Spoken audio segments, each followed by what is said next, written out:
사랑하는 교회 여러분, 하나님의 은혜와 사랑으로 2월 준비의 날을 맞이했습니다. 지난 겨울을 잘 정리정돈하며 새 봄에 베풀어 주시는 주님의 은혜로 소망을 이루어 나가시기 바랍니다. 오늘 주일 예배는 정부의 지침에 따라 좌석의 10% 내에서 거리 두기와 방역 수칙을 철저히 준수하며 본당에서 드립니다.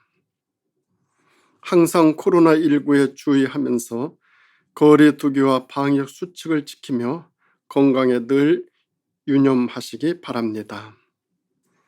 그리고 병상에서 치료받는 모든 분들의 쾌유와 코로나19 퇴치를 위해 수고하시는 분들을 위하여 기도해 주시기 바랍니다.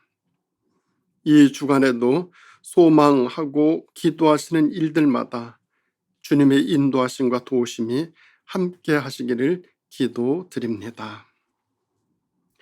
오늘 우리에게 주시는 하나님의 말씀은 마가복음 1장 9절에서 13절입니다. 그때에 예수께서 갈릴리 나사렛으로부터 와서 요단 강에서 요한에게 세례를 받으시고 곧 물 위에서 올라오실새 하늘이 갈라짐과 성령이 비둘기같이 자기에게 내려오심을 보시더니 하늘로부터 소리가 나기를 너는 내 사랑하는 아들이라 내가 너를 기뻐하노라 하시니라. 성령이 곧 예수를 광야로 몰아내신지라. 광야에서 40일을 계시면서 사탄에게 시험을 받으시며 들 짐승과 함께 계시니 천사들이 수종 들더라. 아멘. 오늘 말씀의 제목은 때를 맞이하기 위한 준비입니다. 사람이 세상을 살아가는데 중요한 것들이 많지만 그 중에 가장 중요한 것은 과정이라고 봅니다. 과정은 때를 맞이하기 위한 사전 준비의 순간들입니다. 무슨 일을 할 때에도 사전에 준비하는 과정이 꼭 필요합니다. 성공한 사람들을 보면 그냥 성공한 것이 아니라 철저한 사전 준비와 수고로 점철된 삶의 과정이 있었다는 것을 발견하게 됩니다. 준비가 잘 된 사람일수록 때를 잘 만나게 됩니다. 예수님도 공생에 들어가기 전에 준비하는 과정을 거치셨습니다. 공생의 3년을 위하여 무려 30년이라는 과정을 사전에 준비하셨습니다. 그리고 공생에 임하면서 사전에 4가지 준비하시는 내용이 오늘 본문의 내용입니다. 첫째는 세례를 받으셨습니다. 예수님은 공생애를 시작하기 전에 먼저 세례부터 받았습니다. 세례는 하나님과의 관계를 새롭게 정립하기 위한 것으로 내 신앙을 점검하고 확인하고 고백하고 나서 세례를 받음으로 그때부터 평생 하나님께 소속된 사람으로 살아가게 됩니다. 세례는 이전에 나는 완전히 죽고 소멸되어 예전 더러웠던 내가 완전히 씻김받고 다시 태어나 새롭게 출발하는 시작점입니다. 그래서 교회 공동체에서는 세례를 하나의 기준점으로 봅니다. 세례를 받아야 무슨 일이든 시작하게 됩니다. 세례는 하나의 형식이나 의식이 아닌 새로운 관계 정립입니다. 그래서 예수님께서도 세례를 받으시고 공생애를 시작하신 것입니다. 그런가 하면 두 번째로 예수님은 금식을 하셨습니다. 예수님은 40일을 밤낮으로 금식하셨는데 이 금식은 자신과의 관계를 정립하기 위해서 시험이었습니다. 스스로 새로운 결단과 준비를 하기 위해서 큰 일을 앞에 두고 각오를 새롭게 할 필요가 있을 때 가장 좋은 것이 금식입니다. 예수님은 공생의 시작 전에 금식을 통해 자신에게 주어진 사명을 다시 한번 되돌아보고 깊이 생각하고 확인하셨을 것입니다. 오늘날에도 이런 자세가 필요합니다. 자신을 돌아보고 자기의 의지를 한 번 더 확인해 보기 위해 금식 기도로 새로운 각오를 하는 것은 중요한 마음가짐입니다. 특히 신앙인이 하나님 앞에서 무슨 일을 새롭게 할 때는 이 같은 과정이 필요합니다. 사도 바울도 예수님을 만난 뒤에 무턱대고 전도에 나선 것이 아닙니다. 사막에 들어가 3년 동안 자신을 영적으로 성숙시키는 과정을 거치며 준비를 하였습니다.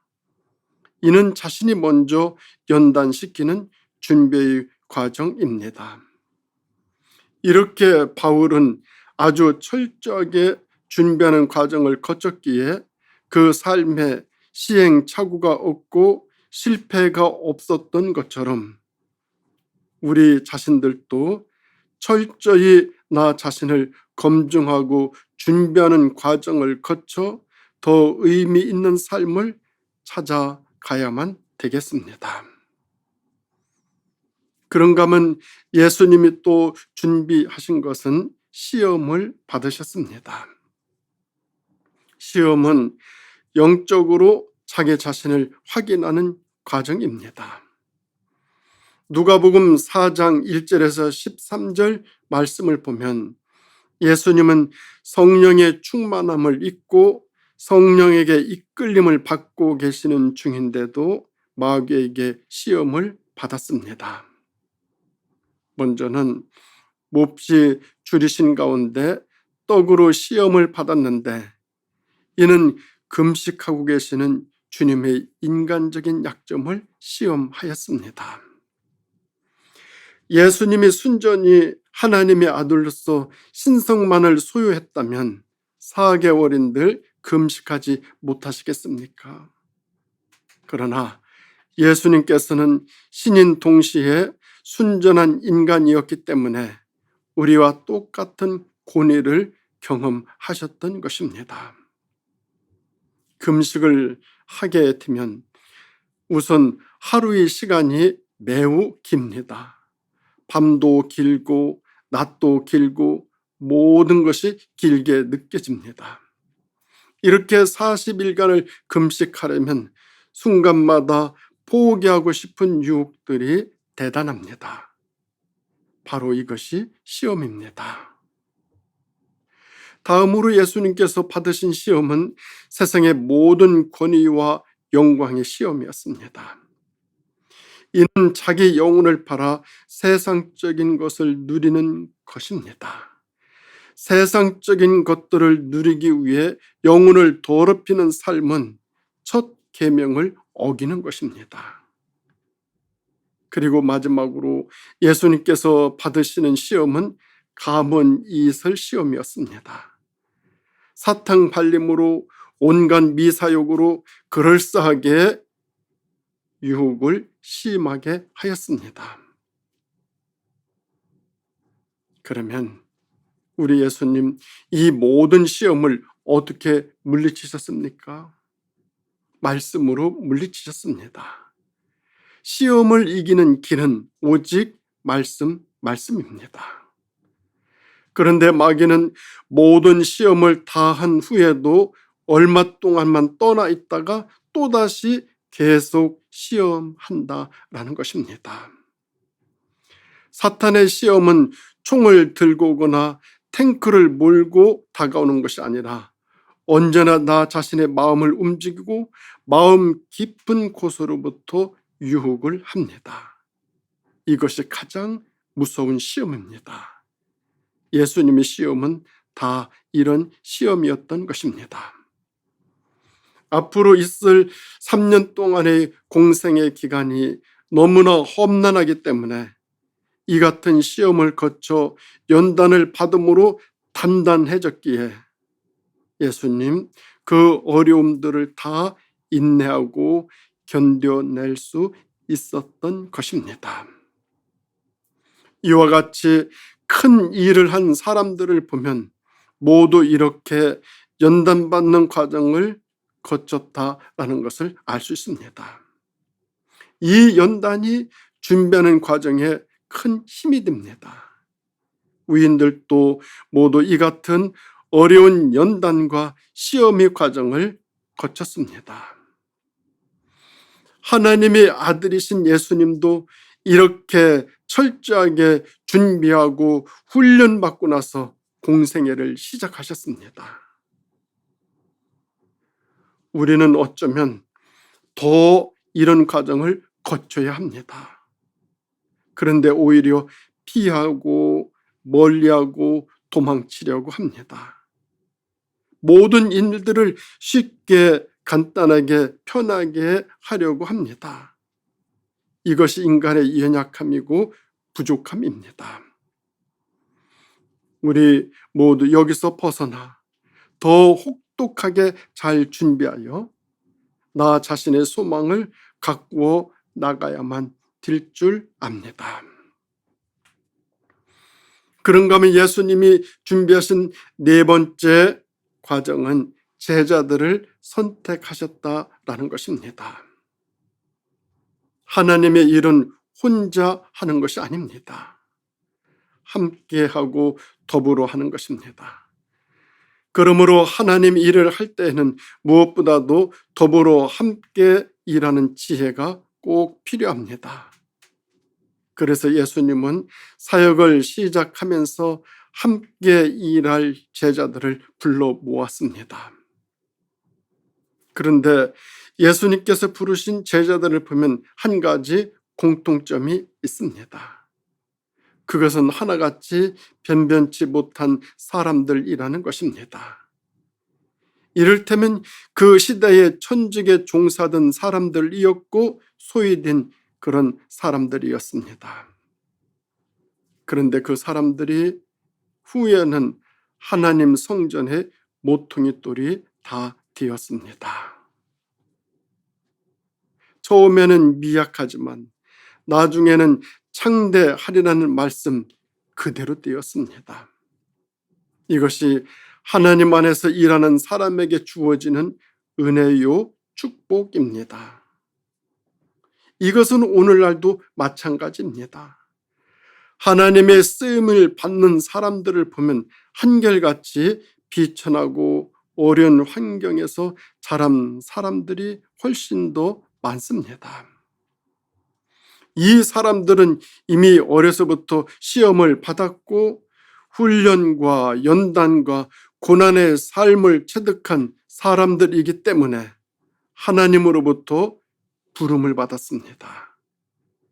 세계적인 위인들이나 성공했다는 사람들을 보면 똑같은 공통점이 있습니다.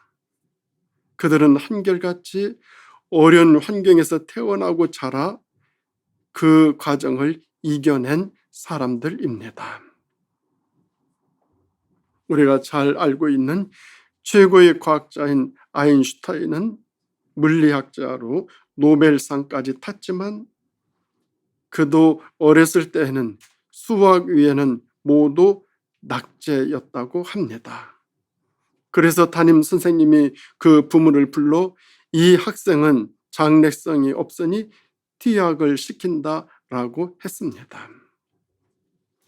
존경받는 부자인 록펠러도 청년 때 너무나 가난하고 보잘것이 없어서 애인으로부터 장래성이 없다고 버림받았던 사람입니다. 사람이 얼마나 볼품이 없었으면 장래성이 없다고 버림을 받습니까? 그런데 그 록펠러가 나중에 세 가지 기적을 낳았습니다. 그 첫 번째는 가장 가난했던 사람이 가장 부자가 되었다라는 사실입니다. 두 번째는 가장 많은 돈을 자선단체에 기부한 사람이 되었습니다. 세 번째는 기업가로서 98살, 98세를 살아 가장 장수한 사람이 되었습니다. 아이들이 공부 못한다고 너무 윽박지르지 마십시오. 그 아이들이 커서 무엇이 될는지 아무도 모릅니다. 현재 사귀고 있는 애인이 가난하고 볼품이 없다고 걷어차지 마십시오. 그 사람이 이 다음에 어떤 사람이 될는지 아무도 모릅니다.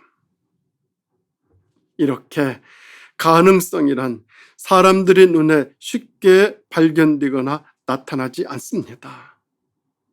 그리고 욕심이 많고 이해 타산적인 사람은 사람들에게 부여된 숨겨진 가능성을 발견하지 못합니다.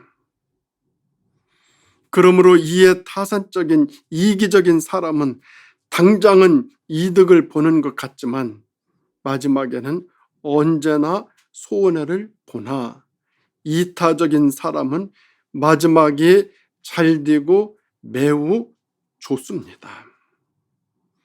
마지막에 잘된 사람들의 한 가지 특징이 있는데 그것은 바로 결단력입니다. 예수님이 부르신 제자들의 면면을 보면 아주 초라하고 변변치 못한 사람들처럼 보이지만 그들은 모두 결단력을 가지고 있었던 사람들입니다. 이 제자들은 예수님께서 따르라고 하실 때 이것이 내 길이다 하고 생각이 들자 다 버리고 결단력 있게 따라 나섰습니다. 그리고 그들은 한결같이 십자가가 주어질 때 마다하지 않고 결단력 있게 그 십자가를 지고 순교의 대열에 함께 하였습니다. 누가 이 사람들을 보고 용렬하고 비천하다고 말할 수 있겠습니까? 이런 점이 바로 제자들이 위인이 될 수 있었던 요인들입니다. 예수님은 3년간의 공생애를 시작할 때 매우 치밀한 사전 준비 과정을 거치셨습니다. 세례를 통해 하나님과의 관계를 확인했고, 금식을 통해 자신을 점검했고, 시험으로 연단을 받음으로써 앞으로 주어질 환경을 충분히 이해했고, 동역자들을 찾음으로써 함께 일하는 정신을 발휘하셨던 것입니다. 여기서 진지하게 사역을 준비하시는 우리 예수님의 모습을 발견하게 됩니다. 그래서 우리는 세상을 쉽게 함부로 막 생각 없이 살아서는 안 됩니다. 우리도 때를 맞이하기 위해 준비하신 예수님처럼 보다 더 의미 있는 때를 맞이하기 위한 준비를 항상 철저히 잘 준비하여 보다 더 의미 있는 삶을 살아가는 우리 모두가 다 되어질 수 있기를 주님의 이름으로 축원드립니다. 기도드리겠습니다. 항상 모든 것을 잘 준비하시고 임하시는 주님, 저희들 살아가는 인생의 과정 속에서 잘 준비하지 못하여 낙마하고 좌절하고 실패할 때가 얼마나 많이 있습니까? 또한 시행착오를 겪고 이루 말할 수 없는 혼돈 속에 놓일 때가 얼마나 많이 있습니까? 주님, 살아가면서 저희들 사전에 준비를 잘하여 순간순간 과정을 더 충실하고 성실하고 열심히 살아 저희들이 이루고자 하는 그 소망, 그 목표를 이루어서 아버지 하나님께 영광 돌리는 삶, 그러한 삶을 살아갈 수 있도록 인도하여 주시기를 예수님의 이름으로 간절히 기도드립니다. 아멘.